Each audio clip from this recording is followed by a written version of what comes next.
સુરતના પીપોદરામાં ટ્રકની પાછળ આઈસર ઘૂસી જતા અકસ્માતની ઘટના બની। આઈસર ચાલક કેબિનમાં ફસાઈ ગયો હતો। ઇજાગ્રસ્ત આઈસર ચાલકને હોસ્પિટલમાં દાખલ કરાયો છે। અમદાવાદ મુંબઈ હાઈવે પરની આ ઘટના છે, જ્યાં આ અકસ્માત થયો હતો અને આઈસર ચાલક કેબિનમાં ફસાયો હતો।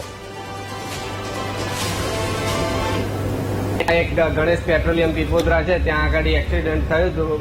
હેવી વ્હીકલ હતું, આઈસર હતી, તેને પાછળ જે આઈસર વાળા ભાઈએ ઠોકી છે, જે અત્યારે ફસાયા હતા સ્ટેરિંગમાં, તેમનો પગ ફસાઈ ગયો હતો અને જેને અમે બહાર કાઢીને 108ની તાત્કાલિક સારવાર આપી અને હોસ્પિટલ લઈ જતા છીએ।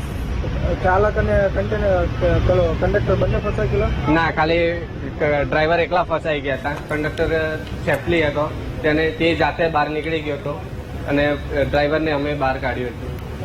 કયા ભાગે વધુ ઈજાઓ જોવા મળશે?